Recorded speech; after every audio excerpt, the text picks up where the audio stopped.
forward! What are we waiting for? Warner Brothers had a group of characters who weren't the top-tier stars, you know, the Bugs Bunnies, the Daffy Ducks, the Tweedies and Sylvesters. There were characters that, and they also weren't the one-hit wonders that only appeared once. These were the characters that appeared in several cartoons and were moderately popular in their day and have actually grown more popular as time has gone on. I think what's important about some of the secondary characters that we find in the Looney Tunes is that they provide an important foil to the main characters. People like Bugs and Daffy, they need someone they can fight with.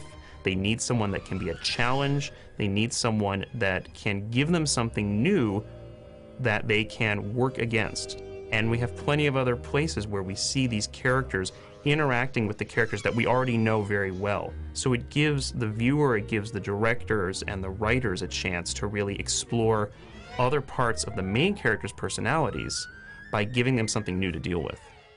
Morning, Sam. Morning, Ralph. Bugs and Daffy are truly universal. You know, we can relate to those characters, you know, one side of their personality or the other.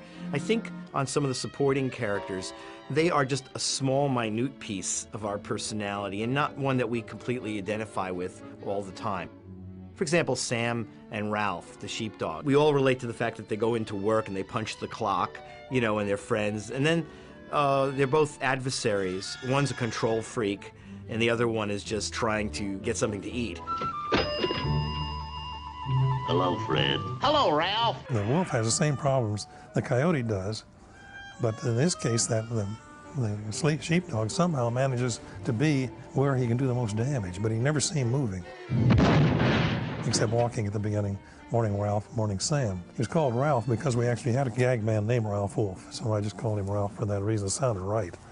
Sam Sheepdog, I guess, I don't know. So he looks like Sam, that's all. You look like a strong, healthy boy. Give me a hand. A character like Gossamer is interesting in that he's a monster of sort of undefined species. He's just a big, huge, towering mass of red fur. He's also interesting that he's usually a pantomime character. He's out to get Bugs usually for a mad scientist or something, and his reactions are all in his, you know, what little face he has. It's in his eyes, it's in his mouth, and the fact that you can get such reactions out of him are terrific. He didn't get the name Gossamer until the late 70s. There was a Return of Duck Dodgers TV special, a short cartoon that was made as part of a TV special, and Marvin introduced this creature called Gossamer. And at first Daffy thinks it's like some sort of space princess because there's a very elegant door with the name Gossamer over it, and when he goes over he finds it's, oh my God, it's the big red hair monster that used to torment Bugs Bunny. Pardon me, Doc, but could you rent me a U-Dry flying saucer?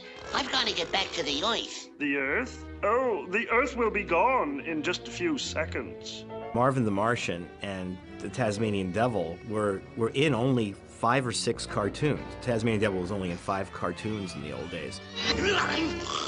He wasn't a big hit, a big star back then, and yet he wasn't a one-hit wonder. But in the subsequent years and the TV showings, the personalities of those characters have really hit with the audiences, and they've become almost as big as Daffy Duck and Porky Pig. I mean, they've become major Warner Brothers players. Tasmanian She-Devil. Marvin the Martian, again, like Gossamer, there's almost no face to him. There's just very expressive eyes. And he wears that little quasi-Roman outfit, and he's tottering around doing his weird little walk, and he's always off on some sort of scientific mission of his own, but it's always something involving planetary destructions. And that makes him, you know, an interesting character. I named him the Martian Marvin because I never knew anybody named Marvin that did anything worthwhile.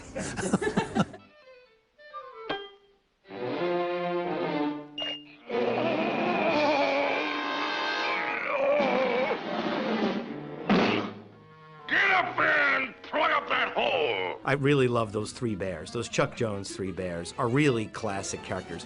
Unlike Marvin Martian and Tasmanian Devil, who've really become stars in 5 or 6 cartoons, the 3 bears that Chuck Jones did are in 5 or 6 cartoons, and they haven't really attained that same level of fame. But the cartoons are brilliant, and they're just 3 great personalities that everyone can relate to. Jen? No!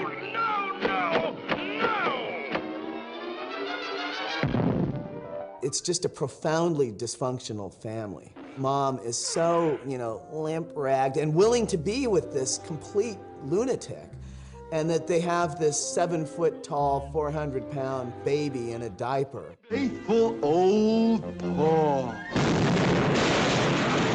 I can't think of a more, screwed up family. And yet, they do sort of hang together. Years before All in the Family, they were there. Years before Archie Bunker, years before Meathead, years before Edith, that family of 3 bears was there doing the exact same thing.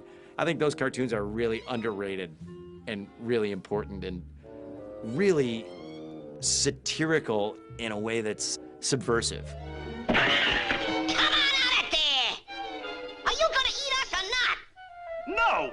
Hubie and Bertie are great characters. I love their cartoons, and I like the contrast of the dumb one and the smart one. Boy, an average mouse eats 12 pounds of cheese in a lifetime. I figure tonight we've lived 2,000 years.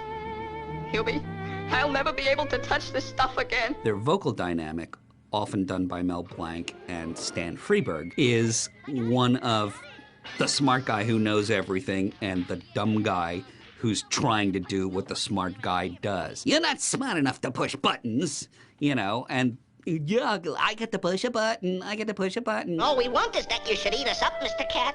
Yeah, eat us. But I don't want to eat you. Now look, if I give you something nice, will you go away? I also like Claude Cat, for that matter, constantly put upon by the two of them. Claude Cat, the most neurotic, psychologically ill character to ever be in Looney Tunes, I think.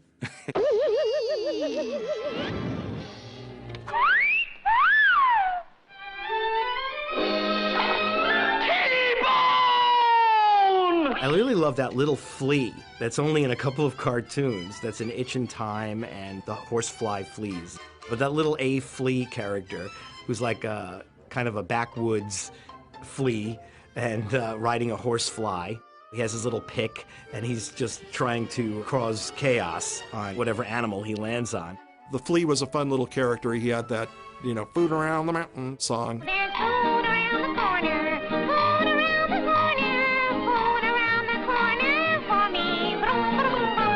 That's a great character that really no one really talks about. I bet I miss a lot of things by not being able to read.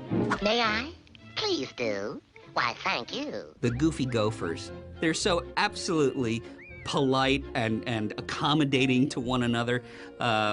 In some of the earliest ones, like the very first one, the Goofy Gophers, which was started by Clampett and finished by Art Davis, they're polite to each other before they do something absolutely violent to the dog. But have you tried the pumpkin today? Pumpkin? Why, no. Well, here. Have some. Shall we do this? I don't know. Shall we? Yes, I think we should. Bam! And it's great timing and great characterization. I suppose other cats' fathers get into trouble like this, but I doubt it. Who's teaching who to fish around here? Give me that! All the directors did one-shots and small limited series. For example, Robert McKimson, he took Sylvester, who I wouldn't call, a supporting player. He's really a star. But they did a bunch of cartoons with Sylvester and his son. And it was only Robert McKimson did that. And so his little Sylvester Jr. was, I'd say, is one of those supporting characters. And Hippity Hopper, who was the kangaroo that they frequently mistake for a giant mouse. The submarine is 700 farthings deep. Can you do it, Phillips? Even though I got a C in arithmetic, you may depend on me, your captainship, sir. They did very few children characters in the Looney Tunes, but an exception to that was Ralph Phillips, who showed up in several cartoons that Chuck Jones directed. Ralph was a fun character in that it gave the artists a lot of freedom to look at life through the eyes of a child, a very imaginative child. And I think in Ralph Phillips, they set the stage for things like Calvin and Hobbes and Dennis the Menace and other characters like that, especially Calvin and Hobbes, in that whatever Ralph was going through in his day-to-day life, he could imagine into a bigger scenario. I thought that was a tremendous way of experimenting with what the world looks like to a kid and how a kid's imagination takes over. I won't step out of this. You hear me? I won't take one step out of that door. Let me in! Let me in! I think all of these characters add to what you call the Warner Brothers ethos. Yes, okay, they're not Bugs Bunny, they're not Daffy Duck, but you don't need a steady diet of Bugs Bunny, Daffy Duck. The other guys add to just that whole Warner Brothers spirit. They have very different characterizations than the other guys, and I think that's really the strength of the entire Warner's stable, is how strong each of these individual characterizations are, and that's why they last.